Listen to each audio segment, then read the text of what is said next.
Bonsoir à tous les téléspectateurs de TV5. Et le président a été très cordial. Et nous avons évoqué les problèmes et les difficultés que traverse mon pays sur le point de vue de la sécurité, sur le point de vue de la réforme constitutionnelle, sur la conférence nationale, le référendum sur la Constitution, les élections qui doivent se tenir en novembre prochain. Élection présidentielle. Élections présidentielles, parlementaires et municipales. La date est fixée? La date est fixée pour autour du 15 novembre. D'accord. Mais on doit passer le pouvoir à un gouvernement élu, légitime, le 7 février 2026. Et que vous a dit Emmanuel Macron? Eh bien, il a été très attentif aux problèmes de sécurité. Il a promis de renforcer le blocus pour éviter le trafic de drogue entre la Colombie et Haïti. Un blocus qui se fera avec les forces navales colombiennes sur demande du président Petro.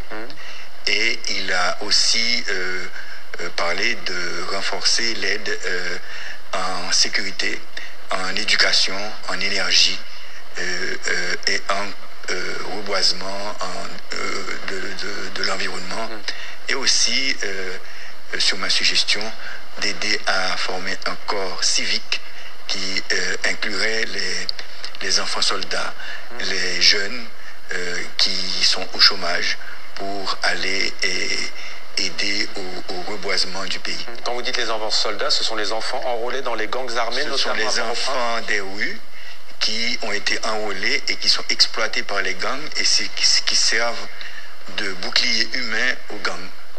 Comment expliquez-vous, Monsieur le Président, qu'en Haïti, ces gangs armés soient aussi puissants au point de contrôler désormais, on le dit depuis maintenant des mois, une grande partie de Port-au-Prince? D'abord, ils avaient été soudoyés par des politiciens et des hommes d'affaires très puissants, mais maintenant ils se sont indépendisés et libérés et ils contrôlent un trafic de cocaïne et d'autres drogues et illicites. Ils contrôlent un trafic de munitions et d'armes, c'est un trafic très lucratif, et ils font aussi un trafic d'organes. Trafic d'organes? Oui. C'est-à-dire? C'est-à-dire qu'ils tuent des gens et enlèvent leurs organes et les exportent vers l'étranger. Comment Haïti a-t-il pu en arriver là? Eh bien, c'est depuis le tremblement de terre. On a eu un effondrement de l'État. Ensuite, on a eu une présidence qui a légalisé les bandits. Et d'ailleurs, qui avait un slogan de bandit légal et qui s'est associé aux bandes armées et qui ont contrôlé le pays. La présidence, dites-vous, a légalé ces gangs armés? Oui, c'est bien ça. Sous quelle présidence? Michel Martelly, l'artiste. Ouais. Pourquoi? Pour contrôler le pouvoir, pour avoir un pouvoir de milice qui contrôle le pays. Ça, Michel Martelly, ancien artiste, vous l'avez dit, il a toujours nié?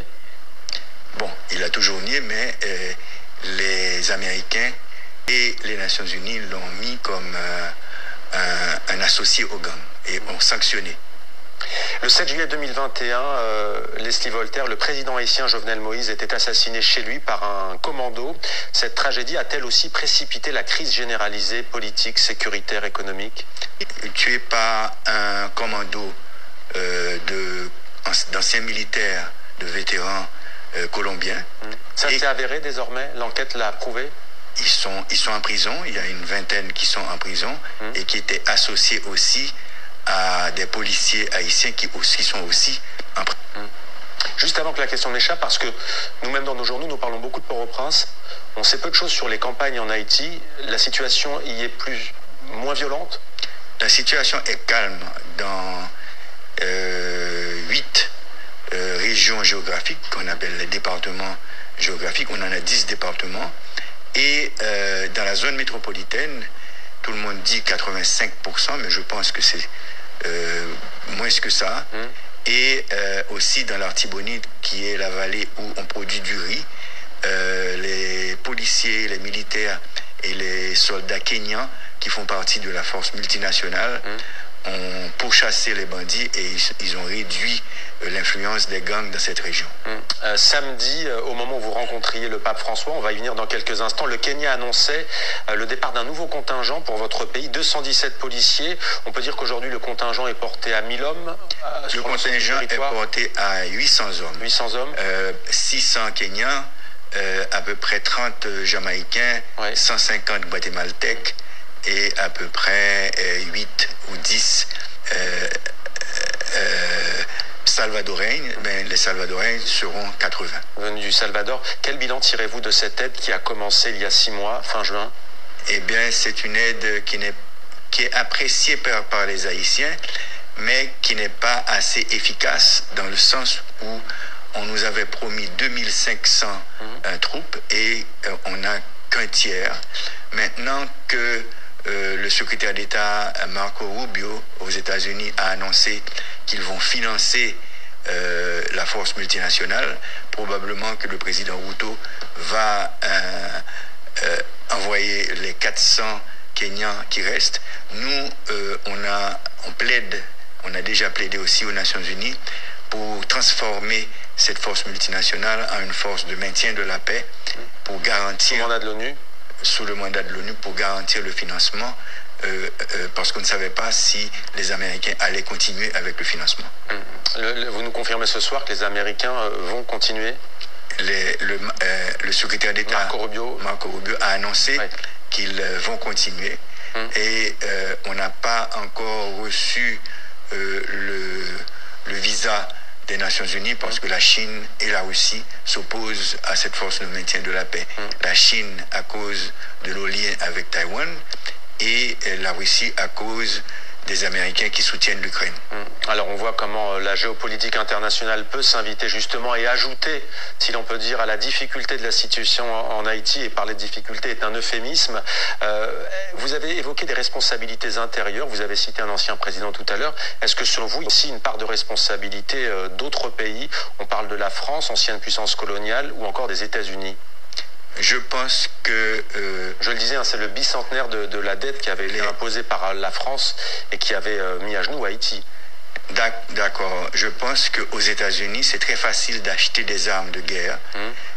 La diaspora haïtienne, avec d'autres personnes aux États-Unis, peuvent acheter des armes et des munitions et les envoyer à travers la République dominicaine. Et comme la frontière est poreuse, ces munitions et ces armes atteignent le territoire haïtien et aussi les anciens militaires colombiens, ils font un trafic d'armes et de munitions et de drogue qui vont aussi... Donc il y a certaines choses. S'agissant de la France, est-ce que vous, en tant qu'ex-puissance coloniale, parce que vous avez dit Emmanuel Macron, est-ce que vous attendez plus?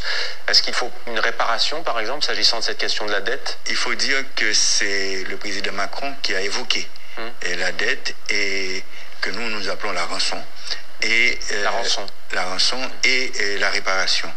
Nous disons que pour la réparation, il faudrait que dans les livres d'histoire, les Français, les élèves, les étudiants, la population sachent que la France a eu à établir un système esclavagiste en Haïti au XVIIe et au XVIIIe siècle et que ce système esclavagiste a des séquelles sur Haïti. Il faudrait que les élèves et les étudiants français sachent que la monarchie française a inventé un code noir qui classait les Haïtiens en plusieurs catégories, blancs, carterons, mulâtres, et Sacatra, Grimaud, etc., qui sont toujours en vigueur en Haïti. Et en ce qui a trait à la rançon, le 17 avril 2025, le roi Charles X a envoyé une flotte menacée. 1785. Vous avez dit 1885. 1825. Oui, 1825. Vous avez dit 2025. Il y a 200 ans, on va dire. Il y a 200 ans. Bientôt, il y a 200 ans jour pour jour. Et le 17 avril, le président Macron a dit qu'il va annoncer quelque chose. Ouais. Une reconnaissance. Probablement. Au printemps prochain, on suivra cela. L'administration Trump, Monsieur le Président, a décidé de geler les programmes d'aide, d'expulser les migrants haïtiens et de bloquer l'accueil des réfugiés haïtiens. Vous parlez de mesures potentiellement catastrophiques. Concrètement, pourquoi? Quelles conséquences? Oui, on a à peu près 200 000 Haïtiens qui ont bénéficié d'un programme du président Biden pour aller s'installer pendant 2 ans et travailler et envoyer des transferts d'argent en Haïti. Si ces 200 000 personnes reviennent en Haïti, on aura moins de transferts. Mais il faut dire aussi que le gouvernement dominicain expulse 10 000 personnes par semaine vers Haïti et aussi que la violence armée a déplacé près de 700 000 personnes de leur foyer et de leur quartier. Donc ça nous fait un problème où si le gouvernement du président Trump annule l'aide alimentaire, l'assistance humanitaire et l'aide au développement, ça va faire mal. Ouais. Et un dernier mot, vous avez rencontré le pape François samedi, il y a quelques jours. Et il cite souvent Haïti dans ses discours, notamment Urbi et Orbi par exemple. Que vous a-t-il dit? Bon, d'abord, dans son encyclique Laudato Si, il prêche pour la maison commune, qui est la régénération de la planète.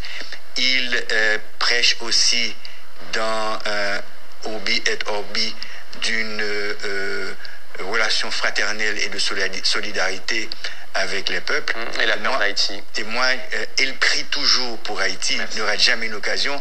Mais moi, je lui ai demandé d'initier une conférence internationale de solidarité avec Haïti, ce qu'il a écrit de sa main sur une feuille de papier. Eh bien, voilà une information à retenir, une conférence internationale pour Haïti sous l'égide du Vatican. Merci beaucoup, Monsieur le Président Leslie Voltaire, d'avoir répondu à nos questions ce soir en direct sur TV5 Monde. Merci. Merci, Monsieur Mohamed Kassi.